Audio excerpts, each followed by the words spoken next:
Hey guys, Dr. Jeff LaCour, an ear, nose, and throat doctor from Hammond, Louisiana. Did you know that 1 out of every 15 children will need ear tubes by the time they turn 3 years old? And if they attend daycare, that number actually doubles. Children are more likely to get ear infections than adults for several reasons.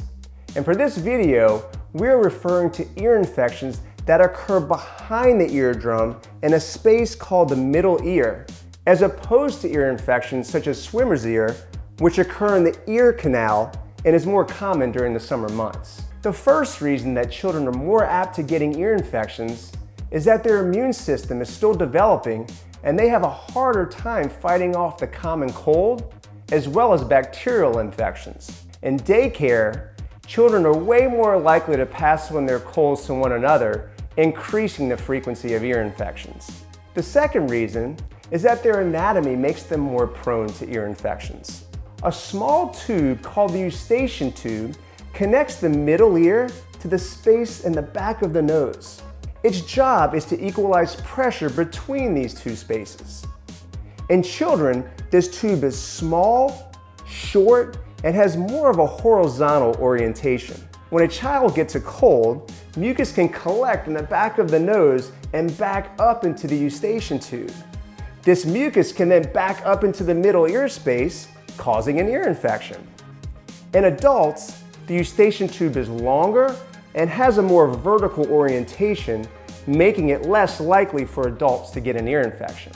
The third reason is that children are not able to clear out mucus from their nose very well by blowing their nose like during a cold. The mucus will therefore hang out in the back of the nose and clog up the eustachian tube, which can cause an ear infection. Children are also not as inclined as an adult to clear their ear by blowing gently and opening up their eustachian tube when they feel it closing up and getting congested. Ear infections are usually treated with an oral antibiotic such as amoxicillin. The pus behind the eardrum should clear up in a few days, and the fluid which remains behind the eardrum usually resolves over the next few weeks. A child is considered to have recurrent ear infections and meets criteria for ear tubes if they have 3 infections in 6 months or 4 infections over the course of 12 months. Another indication for ear tubes is if a child has residual fluid in their middle ear for 3 months, combined with hearing loss, balance issues, poor school performance, behavioral problems, concerns about speech delay, or ear discomfort. Ear tubes are called pressure equalization tubes because they equalize the pressure between the eardrum with the outside environment. They are basically making up for the dysfunction of the eustachian tubes, which aren't working. For children, the placement of ear tubes is done in the operating room using a mask for gas anesthesia.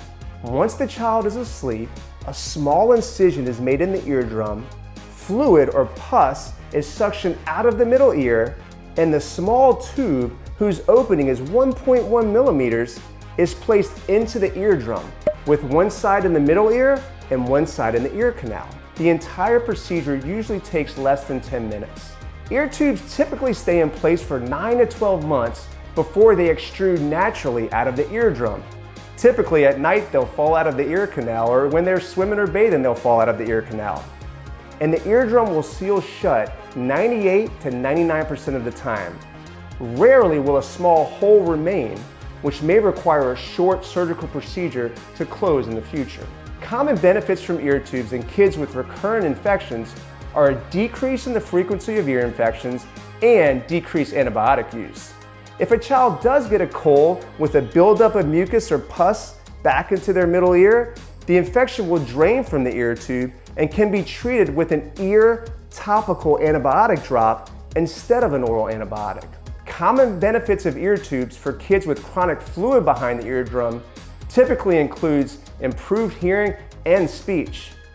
Parents also notice improved sleep and sometimes improved behavior because their child does not feel like they're living in a tunnel. So please comment in the section below if you have any questions so I can make future videos addressing these questions.